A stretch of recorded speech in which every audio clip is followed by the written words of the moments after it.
Have you ever wondered what it takes to make a greeting card from start to finish? Not from pre-cut pieces, but from actual full sheets of paper? Hi, I'm Jessica Taylor from Ink It Up with Jessica, and in this video, I'm going to show you how to make a greeting card from start to finish. Let's start with how to make your card base. I like to use an 8.5 by 11 inch piece of cardstock to make my card bases because then I can just cut it in half at 5.5 inches. And then I have two pieces that I can make two card bases if I want to. You can fold this in half or you can score it at 4.25 inches. And that just makes the folding a little bit easier.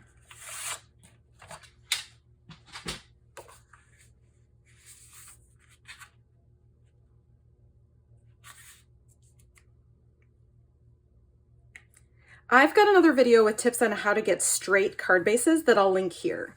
But just give it a nice crease with your bone folder and you've got your card base. This time I'm going to take the other half of my Tahitian tied cardstock and I'm going to cut it at 4 inches.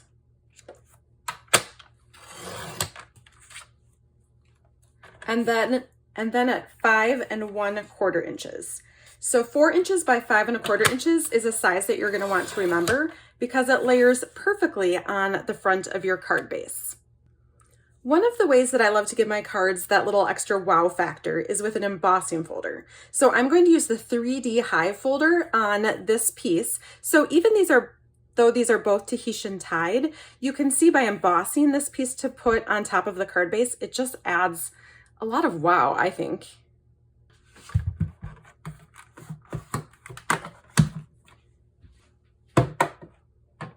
I'm going to start by putting down platform number 1 in my Stampin' Cut and Emboss machine. And then I'll put my piece of cardstock that I cut right into my embossing folder. Sometimes it matters if you line it up. This one, it doesn't matter quite so much, but I do like to use that line as a guide. Then I'm going to put that on top of my platform. And because this is a 3D folder, I'm going to put the plate number 4 on top of this. Then I'll just push it in until my handle kind of pops up for me, and then I'll roll it right on through.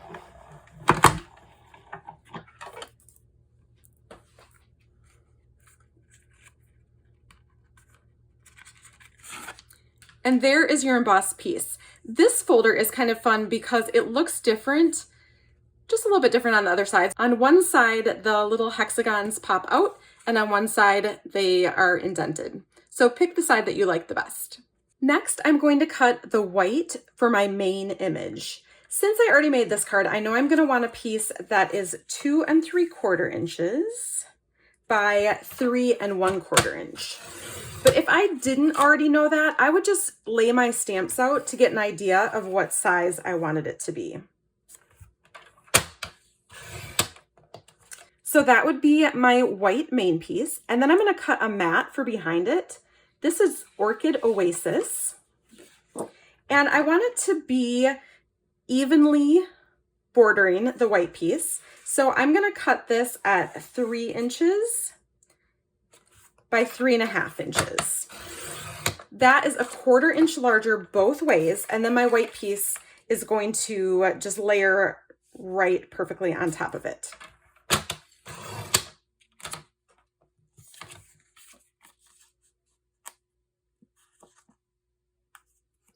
So 1/4 of an inch larger both ways makes the perfect size mat. Okay, now let's do some stamping. I'm going to use the Cup of Tea stamp set.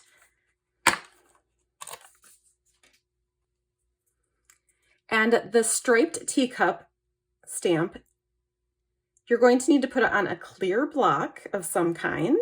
So this is the size D. This is absolutely my most used size block from Stampin' Up! That I have. And then we're going to stamp it in Tahitian tied. Now to open the Stampin' Up! Ink pads, they kind of open like a makeup compact. I don't wear makeup, but people tell me that that's how it works. And so then it just slides together like that. So I'm going to ink up my stamp. I like to just tap it a few times to make sure it gets inked up really well. And then I'm going to stamp that towards the bottom of the white piece I cut. Now, if you just hold this in place without rocking it for a few seconds, it's going to let the ink soak in a little better. Sometimes when you have bolder stamps like that, that's a good tip for getting a better image. You can see that this is going to dry a little bit lighter. I'm also going to stamp an extra one on another piece of white paper. I'll show you how I'm going to use this one in just a minute. To close your ink pad, you're just going to pull on this end and push on this end. I find to be the easiest. Slide it back out and just close it up like that. I use a Simply Chamois to clean my photopolymer stamps. Mine is very inked up and very gross, but it still cleans them. You just need to get that wet. Next, I'm going to stamp the leaves. And so sometimes it's best to put your stamp down and then use your clear block to pick it up. This time I'm going to use the Parakeet Purdy ink pad. So we'll just open that up. And then let me put this to the side so I don't stamp the wrong one. I'm going to stamp this just right on top of my teacup. Because these stamps are totally clear, I can see easily where I'm stamping. Then I'll clean that. But this would also be a good time if you wanted to stamp a coordinating envelope. You could do that with these leaves and flowers right now. It's nice to do that when you have your things out. Next, I'm going to stamp the flowers, and this is one where I definitely want to lay this down so that it kind of falls where it should and will line up with the leaves. I'm going to stamp this in Orchid Oasis. You'll notice that my ink matches the colors of cardstock that I used. That was one of the things that got me started using Stampin' Up! Supplies over 20 years ago, is that I loved how their colors coordinated, and I am totally color challenged, so that really helps me. These flowers do not line up perfectly, but I try to match up that flower with that leaf and that flower with that leaf. It's not perfect, but it's totally perfect because this is handmade. Okay, let's tape our pieces together. I like to start by taping my main piece to the mat. I'm going to use some Stampin' Seal. This is a double-sided tape. I love double-sided tape, and so that's what I always use to tape my cards together. Some people prefer a glue, so try different adhesives out until you find what you like the best. I cannot use glue because I make an absolute mess, so I will stick with double-sided tape. So there is the main image. Then I'm going to come and do this piece, and I want this side to be out, so I'll put my tape on this side. You definitely want to use a lot of adhesive when you're embossing your cardstock so that, you know, the edges don't start to peel up. If you're putting all this time into making a card, you want to make sure it stays together, right? So then we will just line this up. If you have a hard time getting your pieces glued together straight, one tip I have is good lighting. If you have poor lighting that like casts shadows around, it's really hard to get your pieces layered straight. And then I'll put some more tape on the back of this piece and put this image on my card. Now you could put this anywhere on your card, actually. You could put it right in the middle. You could put it up here. I'm going to choose to put it down here again because I like this card layout. And you could leave the card just like this, and it's lovely. But let's go ahead and step it up a bit more. Remember how I stamped that other teacup? Now we're going to cut it out with a teacup die. To do that, I'll use my cut and emboss machine with the #1 platform, a #3 clear plate, my stamped image, and then your die, you want this ridged part to be down. Also, if you're cutting out a stamped image, that's how it's going to match up. So I'll just center that around here. And then I usually use like a Post-it note or some washi tape to just hold that in place. And then I'll put another 3 plate on top and roll that on through. Nope, I will not. Sometimes you don't get the right plate right away because you're thinking about other things.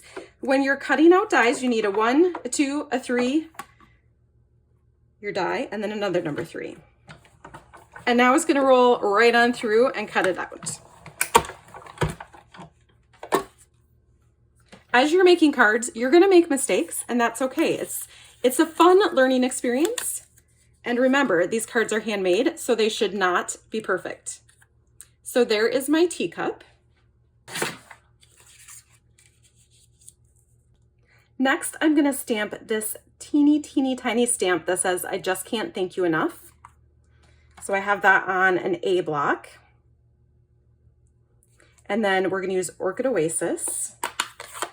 And I'm gonna cut this out with another die, so I'm just gonna put it on some scrap paper. Is this gonna be big enough? I'm not sure. I'm gonna put it up here a little bit to make sure I have enough room for it. Then I'm gonna use this tiniest little tag die to cut it out so it looks like a tea bag. So remember, because we're using a die, a 1, a 2, a 3. And then I'll center this, tag around those words. It's a pretty tight fit on those ones.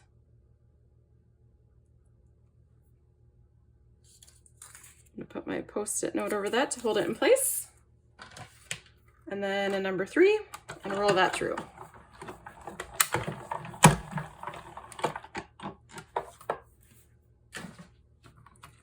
And then we have the most adorable little tea bag to add to our teacup. So now I have my teacup and I have my little tea bag, and I'm gonna use some baker's twine to attach them together. I'm also gonna use some dimensionals on the back of these, so they're just popped up a little bit on my card. So I'll flip the teacup over. Actually, what I wanna do first is cut a little bit of this twine, and I'm gonna cut more than I think I need, just so I have a little bit extra to play with. And then this is gonna come off of the cup on this side, so I'm gonna add a little bit longer piece here, and then I'll just put a dimensional over top of it to hold it into place. And then I'll add a few more dimensionals to make the whole teacup pop up. If you wanted to, you could also add a little bit on here. I think on this one I did. That's when I often cut off the edges, or you can also use mini dimensionals for that. But don't waste any of your dimensional sheet. Use even the edges. Just cut them up with your scissors. Okay, so I'm going to peel the backings off of the dimensionals and then place that right over top of the teacup that I stamped. You don't have to stamp the teacup on this piece first, but one of the reasons I do is because then I know where that this whole thing is going to fit on the piece of cardstock that I cut. It just gives me like a frame of reference to where everything should be. So then I'm going to pull this down and figure out about where it should be. So what I want to do is the same thing that I did for the teacup, and I'm going to grab another dimensional. And I want it to be about there. So I'm going to try to take my string with me, flip it over, and add a dimensional here. I kind of got close to the bottom, but I'm going to trim that right close. And then we'll take the backing off.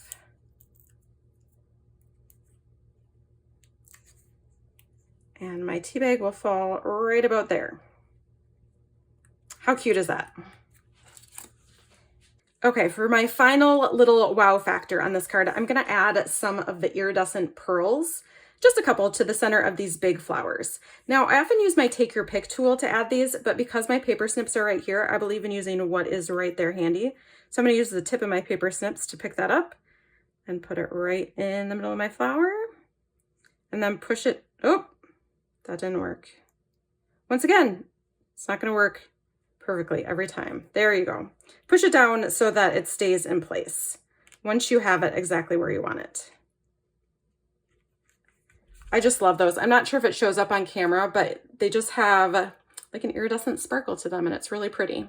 Okay, you're also going to want to not forget about the inside of your card. This one is nothing fancy, but I do like to add a white insert onto my colored cardstock card bases to make them easier to write in and for the recipient to read. So I have a video where I show how to cut cardstock just like this for the inside of your cards that I'll link here, but this is 4 inches by 5¼ inches, just like this front piece here. So that is a size that I use very often. Now you can decorate this however you like, but I like to leave mine pretty blank usually because I think the best thing you can put on the inside of a card is a nice handwritten note. Okay, the final thing is to stamp the back. You want to let people know that you handmade this card. So you might have a special stamp that has your name on it, or Stampin' Up! Has this limited edition stamp set that has a number of different options for the back. I like a paper hug from me. This is also, if you want to make cards with Stampin' Up! Images and sell them, then you need to have this copyright Stampin' Up! Stamped on the back of them to keep it all legal, you know. And so this is a great option for doing that. So I'm going to use the Made with Love and just put it on the B block. And then I want a tone on tone, so I'm going to use the Tahitian Tide ink pad. And then I will just stamp it right on the back here. So now they know that my card was made with love. Okay, that is it. Now you know how to make a greeting card from start to finish and hopefully learned a few tips along the way. If you liked this video, please give it a thumbs up and be sure to subscribe for more card making videos. Happy stamping!